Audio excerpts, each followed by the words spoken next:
ಮಾಗಡಿ ಪಟ್ಟಣದ ಶ್ರೀ ಪ್ರಸನ್ನ ಸೋಮೇಶ್ವರ ದೇವಾಲಯದಲ್ಲಿ ರಥಸಪ್ತಮಿ ಪ್ರಯುಕ್ತ ಅದ್ದೂರಿಯಾಗಿ ಜರುಗಿದ ಬ್ರಹ್ಮರಥೋತ್ಸವ ಕಾರ್ಯಕ್ರಮ.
ಇವತ್ತು ರಥಸಪ್ತಮಿ ಅಂತಂದರೆ ಸೂರ್ಯ ದಿಕ್ಕನ್ನು ಬದಲಾಯಿಸ್ತಕ್ಕಂಥದ್ದು. ದಕ್ಷಿಣಾಯನದಿಂದ ಉತ್ತರಾಯಣಕ್ಕೆ ಸೂರ್ಯನ ಪ್ರವೇಶ. ಸೂರ್ಯ ಇವತ್ತು ಹೊಸ ರಥ ಏರ್ತಾನೆ ಅಂತಕ್ಕಂಥದ್ದು ನಮ್ಮ ಹಿಂದೂ ಧರ್ಮದಲ್ಲಿ ಪ್ರತೀತಿ. ಇವತ್ತಿಂದ ಆಚೆಗೆ ಬಿಸಿಲು ಬೆಳಕು ಜಾಸ್ತಿ ಆಗ್ತದೆ, ಕತ್ತಲೆ ಕಡಿಮೆ ಆಗ್ತದೆ. ಅಂದರೆ ಇದರ ಅರ್ಥ ಪ್ರತಿಯೊಬ್ಬರ ಬಾಳಿನಲ್ಲೂ ಕೂಡ ಇವತ್ತಿಂದ ಬೆಳಕು ಮೂಡಲಿ, ಎಲ್ಲರಿಗೂ ಕೂಡ ಒಳ್ಳೆಯದಾಗಲಿ ಅಂತಕ್ಕಂಥದ್ದು ನಮ್ಮೆಲ್ಲರ ನಂಬಿಕೆ. ಅದರಲ್ಲಿ ಮಾಗಡಿ ತಾಲೂಕಿನಲ್ಲೇ ಇದೊಂದು ಪ್ರಥಮ ರಥೋತ್ಸವ. ವಿಶೇಷವಾಗಿ ಈಶ್ವರನನ್ನು ಪೂಜೆ ಮಾಡ್ತಕ್ಕಂಥದ್ದು, ಸೋಮೇಶ್ವರನನ್ನು ಪೂಜೆ ಮಾಡ್ತಕ್ಕಂಥದ್ದು. ಈ ಸಂದರ್ಭದಲ್ಲಿ ನಾವು ಆ ಭಗವಂತನಲ್ಲಿ ಬೇಡ್ಕೊಳ್ತಕ್ಕಂಥದ್ದು ಎಲ್ಲರಿಗೂ ಕೂಡ ಆರೋಗ್ಯ ಐಶ್ವರ್ಯ ಕೊಟ್ಟು ಕಾಪಾಡಲಿ, ಸಕಾಲಕ್ಕೆ ಮಳೆ ಬೆಳೆ ಆಗಿ ಎಲ್ಲರೂ ಕೂಡ ನೆಮ್ಮದಿಯಿಂದ ಜೀವನ ಮಾಡ್ತಕ್ಕಂಥ ಒಂದು ವಾತಾವರಣ ನಿರ್ಮಾಣ ಆಗಲಿ ಅಂತೇಳಿ ಆ ಭಗವಂತನಲ್ಲಿ ನಾವು ಪ್ರಾರ್ಥನೆ. ಸರ್, ದೇವಾಲಯ ಅಭಿವೃದ್ಧಿಗೆ ಏನೆಲ್ಲ ಕಾಯಕಲ್ಪ ಕೊಟ್ಟಿದ್ದಾರೆ ಸರ್? ಈಗಾಗಲೇ ಒಂದು ಸಭೆ ಮಾಡೋಕ್ಕೆ ತಿಳಿಸಿದ್ದೀನಿ. ಇದು ಕೆಂಪೇಗೌಡರ ಕಾಲದಲ್ಲಿ ಕಟ್ಟಿದಂಥ ದೇವಸ್ಥಾನ. ಅದರಿಂದ ಇವತ್ತು ಕೆಂಪೇಗೌಡ ಅಭಿವೃದ್ಧಿ ಪ್ರಾಧಿಕಾರದಲ್ಲಿ ಹಣ ಇದೆ. ಈ ಹಣವನ್ನು ಉಪಯೋಗಿಸ್ಕೊಂಡು ಈಗ ಕೋಟೆ ನಾವೇನು ಪ್ರಾರಂಭ ಮಾಡಿದ್ದೀವಿ, 100 ಕೋಟಿ ವೆಚ್ಚದಲ್ಲಿ ಕೋಟೆಯನ್ನು ಪ್ರಾರಂಭ ಮಾಡಿದ್ದೀವಿ. ಅದೇ ರೀತಿ ಇದನ್ನು ಕೂಡ ವಿಶೇಷವಾಗಿ ಎಲ್ಲರನ್ನೂ ಕರೆಸಿ ಮಾತಾಡಿ, ಇಲ್ಲಿ ಅನೇಕ ಜನ ಭಕ್ತಾದಿಗಳು ಯಾವುದೇ ಪ್ರತಿಫಲ ಅಪೇಕ್ಷೆ ಇಲ್ಲದೇ ಸೇವೆ ಮಾಡ್ತಾಯಿದ್ದಾರೆ. ಅವ್ರನ್ನೆಲ್ಲ ಕರೆಸಿ ಯಾವ ರೀತಿ ಅಭಿವೃದ್ಧಿ ಮಾಡಬೇಕು ಅಂತ ಚರ್ಚೆ ಮಾಡಿ, ಮತ್ತು ನಮ್ಮ ಇಲ್ಲಿ ಪೂಜೆಯನ್ನು ನೆರವೇರ್ತಕ್ಕಂಥ ನಮ್ಮ ದೀಕ್ಷಿತರನ್ನು ಕೂಡ ಅವರಲ್ಲೂ ಕೂಡ ಆ ವಿಶ್ವಾಸಕ್ಕೆ ತೆಗೆದುಕೊಂಡು ಸಲಹೆಗಳನ್ನ ತೆಗೆದುಕೊಂಡು ಯಾವ ರೀತಿ ಅಭಿವೃದ್ಧಿ ಮಾಡಬೇಕು ಅಂತೇಳಿ ಮಾಡ್ತೀವಿ. ಸರ್, ಈಗ JDS ಶಾಸಕರು ಕಾಂಗ್ರೆಸ್ ಸೇರ್ಪಡೆ ವಿಚಾರವಾಗಿ ಸರ್, ಯಾರ್ಯಾರಿಗೆ ಅವರ ಭವಿಷ್ಯ ಎಲ್ಲಿ ಉಜ್ವಲ ಆಗ್ತದೆ ಅಂತ ಹೇಳಿ ತೀರ್ಮಾನ ಮಾಡ್ತಾರೆ. ಈಗ ನಾನು ಕೂಡ ಹಿಂದೆ JDS ಶಾಸಕನಾಗಿದ್ದೆ. ಬಹುಶಃ JDSನಲ್ಲೇ ಇದ್ದಿದ್ರೆ ನಾನು ಇವಾಗ ಧೈರ್ಯವಾಗಿ ದೇವಸ್ಥಾನ ಜೀರ್ಣೋದ್ಧಾರ ಮಾಡ್ತೀನಿ ಅಂತ ಹೇಳಲಿಕ್ಕೆ ನನಗೆ ಶಕ್ತಿ ಇರ್ತಿರಲಿಲ್ಲ. ಇವತ್ತು ಕಾಂಗ್ರೆಸ್ ಪಕ್ಷದಲ್ಲಿದ್ದೇನೆ. ಮುಖ್ಯಮಂತ್ರಿಗಳು ಮತ್ತು ಉಪಮುಖ್ಯಮಂತ್ರಿಗಳ ಒಡನಾಟದಲ್ಲಿದ್ದೇವೆ. ಉಸ್ತುವಾರಿ ಸಚಿವರು ಅವರ ಒಡನಾಟದಲ್ಲೂ ಕೂಡ ಇದ್ದೇವೆ. ಅದರಿಂದ ಧೈರ್ಯವಾಗಿ ಹೇಳ್ತೀನಿ, ಏನೇನು ಕೆಲಸ ಆಗಬೇಕು ಸೋಮೇಶ್ವರನ ದೇವಸ್ಥಾನದಲ್ಲಿ ಇನ್ನೊಂದೂವರೆ ವರ್ಷ 2 ವರ್ಷದಲ್ಲಿ ಎಲ್ಲ ಕೆಲಸವನ್ನು ಸಂಪೂರ್ಣವಾಗಿ ಮುಗಿಸ್ತೀವಿ. ಸೆಂಟ್ರಲ್ ಬಜೆಟ್ ಬಗ್ಗೆ ಹೇಳಿ ಸರ್. ಸೆಂಟ್ರಲ್ ಬಜೆಟ್ಟು ಅಷ್ಟೊಂದು ವಿಶ್ಲೇಷಣೆ ಮಾಡೋಷ್ಟು ಬುದ್ಧಿವಂತ ನಾನಲ್ಲ. ಆದರೆ ಒಂದು ನ್ಯೂನ್ಯತೆ ಏನು ಅಂತಂದರೆ ಈ ರಾಜ್ಯಕ್ಕೆ ಅನ್ಯಾಯ ಆಗಿದೆ. ಈ ರಾಜ್ಯದಲ್ಲಿ ಏನು ಮೇಕೆದಾಟು ಯೋಜನೆ ಇರ್ಬೋದು, ಭದ್ರಾ ಬಲದಂಡೆ ಯೋಜನೆ ಇರ್ಬೋದು, ಯಾವುದೇ ಯೋಜನೆಗಳಿಗೂ ಕೂಡ ಒಂದು ಪುಡಿಗಾಸನ್ನು ಕೊಡದೇ ಇರ್ತಕ್ಕಂಥ ಸ್ಥಿತಿ. ನಾವೇನೋ ನಮ್ಮ ಮಾಜಿ ನಾಯಕರಾದಂಥ ಕುಮಾರಸ್ವಾಮಿ ಅವರು ಮಂತ್ರಿಗಳಾಗಿದ್ದಾರೆ, ಭರಪೂರ ಕೊಡುಗೆಗಳನ್ನು ನಮ್ಮ ರಾಜ್ಯಕ್ಕೆ ಕೊಡ್ತಾರೆ ಅಂತಕ್ಕಂಥ ಆಸೆ ಇಟ್ಕೊಂಡಿದ್ದು. BJPಯವರಂತೂ ನರೇಂದ್ರ ಮೋದಿ ಅವ್ರ ಹತ್ರ ಮಾತಾಡೋಷ್ಟು ಶಕ್ತಿ ಉಳಿಸ್ಕೊಂಡಿಲ್ಲ ಮಂತ್ರಿಗಳು. ಇವರೆಲ್ಲ ಕಾಟಾಚಾರಕ್ಕೆ ಮಂತ್ರಿ ಆಗಿರ್ತಕ್ಕಂಥದ್ದು. ಯಾರೂ ಕೂಡ ಧೈರ್ಯವಾಗಿ ನಿಂತ್ಕೊಂಡು ಈ ರಾಜ್ಯಕ್ಕೆ ನಮಗೆ ಈ ಥರ ಅನ್ಯಾಯ ಆಗಿದೆ ಕೊಡಿ ಎಂದು ಕೇಳ್ತಕ್ಕಂಥ ಶಕ್ತಿ ಅನಂತಕುಮಾರ್ ಕಾಲದಲ್ಲೇ ಹೊಂಟಾಯಿತು. ಅನಂತಕುಮಾರ್ ಅವರು ಮಂತ್ರಿ ಆಗಿದ್ದಂಥ ಸಂದರ್ಭದಲ್ಲಿ ಅವರು ಈ ರಾಜ್ಯಕ್ಕೆ ಬೇಕಾದಂಥ ಆಗು ಹೋಗುಗಳನ್ನು ತಿಳ್ಕೊಂಡು ಅದನ್ನು ತರ್ತಕ್ಕಂಥ ಪ್ರಯತ್ನ ಮಾಡ್ತಿದ್ರು. ಆದರೆ ಈಗಿರ್ತಕ್ಕಂಥ ಮಂತ್ರಿಗಳು ಸುಮ್ಮನೆ ಏನೋ ಒಂದು ಕಾಟಾಚಾರಕ್ಕೆ ಮಂತ್ರಿಗಳಾಗಿದ್ದಾರೆ. ಇವ್ರ ಬೇಳೆ ಏನೋ ಅಲ್ಲಿ ಬೇಯಲ್ಲ. ನಾವೇನೋ ಕುಮಾರಸ್ವಾಮಿ ಅವರಿಂದ ಬದಲಾವಣೆ ಆಗ್ತಿದ್ದು ಅಂತಿದ್ದೋ, ಕುಮಾರಸ್ವಾಮಿ ಅವರು ಕೂಡ ಅದೇ ಸಾಲಕ್ಕೆ ಸೇರಿದ್ದಾರೆ. ಈ ದಿವಸ ಮಾಗಡಿಯ ಐತಿಹಾಸಿಕ ಪ್ರಸಿದ್ಧ ಶ್ರೀ ಸೋಮೇಶ್ವರ ಸ್ವಾಮಿಯ ಬ್ರಹ್ಮರಥೋತ್ಸವ ನಡೆದಿದೆ.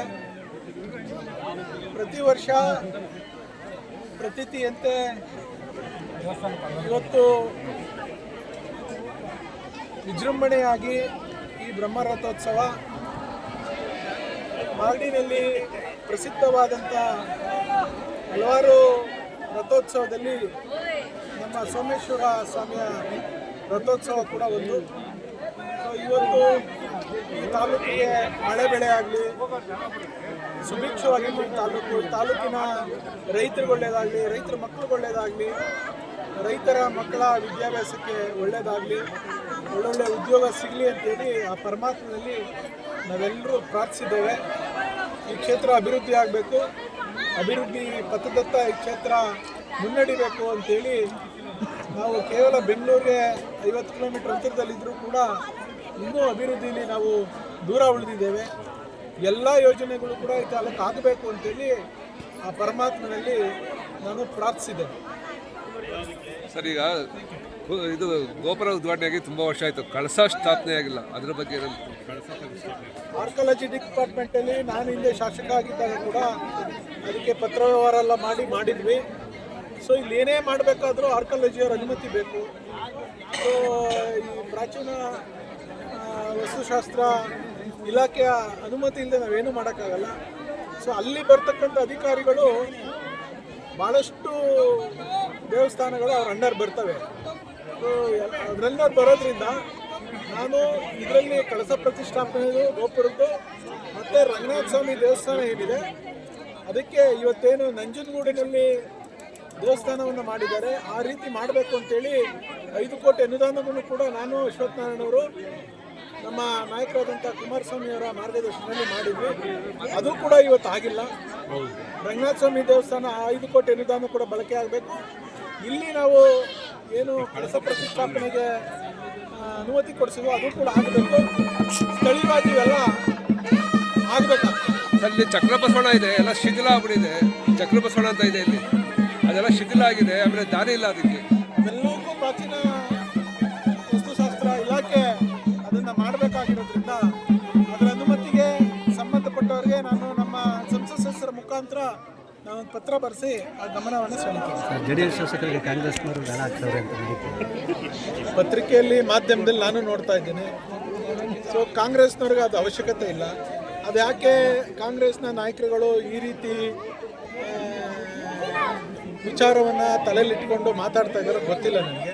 ಅದನ್ನು ಯಾರು ಕಾಂಗ್ರೆಸ್ ಶಾಸಕರು ಬೇಕು ಅಂತೇಳಿ ಅದನ್ನು ಹೊರಟಿದ್ದಾರೋ ಅದು ಕೂಡ ಸರಿಯಾದ ಮಾಹಿತಿ ಇಲ್ಲ.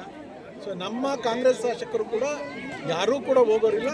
ಎಲ್ಲರೂ ಕೂಡ ನಮ್ಮ ನಾಯಕರಾದಂಥ ಕುಮಾರಸ್ವಾಮಿಯವರ ಮೇಲೆ JDSನ ಶಾಸಕರು ಕುಮಾರಸ್ವಾಮಿಯವರ ಮೇಲೆ ಅಪಾರವಾದಂಥ ನಂಬಿಕೆ ಇಟ್ಟುಕೊಂಡು ಅವರ ನಾಯಕತ್ವವನ್ನು ಒಪ್ಪಿ ಇವತ್ತು ಚುನಾವಣೆಯಲ್ಲಿ ಗೆದ್ದು ಬಂದಿರತಕ್ಕಂಥವ್ರು. ಯಾವತ್ತೂ ಕೂಡ JDS ಪಕ್ಷವನ್ನು ಬಿಟ್ಟು ಅವರು ಹೋಗೋದು. Thank you sir.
ಆದ್ದರಿಂದ ನಿಮ್ಮ ನಿಮ್ಮ ವಸ್ತುಗಳಿಗೆ ನೀವು ಜವಾಬ್ದಾರರಾಗಿರ್ತಾರೆ.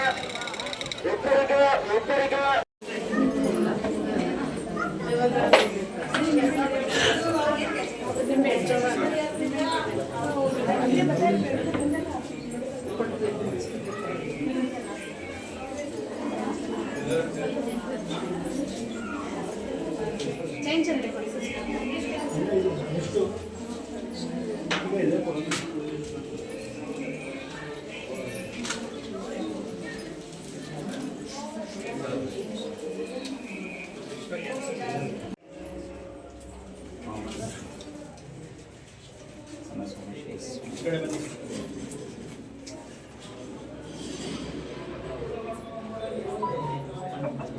ಬನ್ನಿ ಈ ಕಡೆ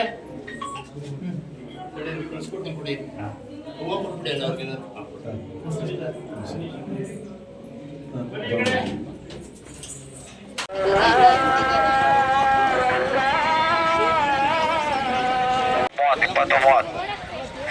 ತೊಗೊಳ್ಳಿ, ಪ್ಯಾಕೆಟ್ ತೊಗೊಳ್ಳಿ. 20 ರೂಪಾಯಿ 30 ರೂಪಾಯಿ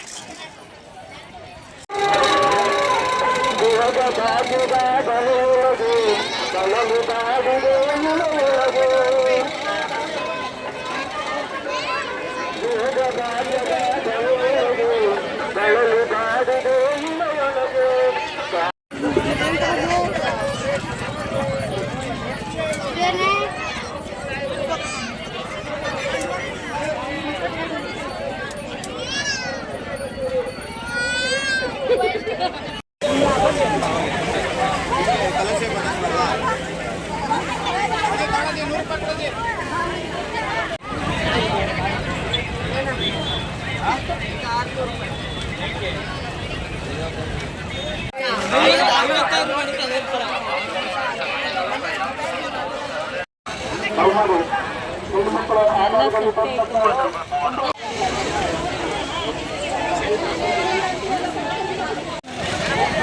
ಮಂಜೂನು ಬರ್ಬೇಕು. ಈಗ ಬಣ್ಣ ಮಂಜು ಬರಬೇಕು. ಪ್ರತಿ ಭಾಗದಲ್ಲಿ ಕುಡಿಯೋ ನೀರಿನ ವ್ಯವಸ್ಥೆ ಮಾಡಿದೆ. ಮತ್ತೆ ಊಟ ಆದಂತವರು ಎಲ್ಲರೂ ತಕ್ಷಣ ಊಟ ಆದ ಫೋನ್ ಸಂಬಳದಿಂದ ಹೊರಗಡೆ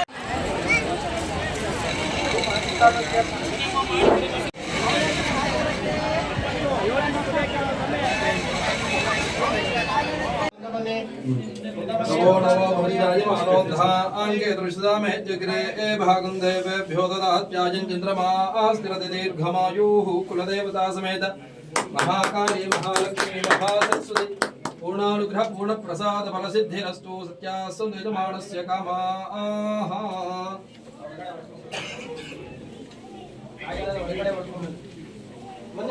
ಬನ್ನಿ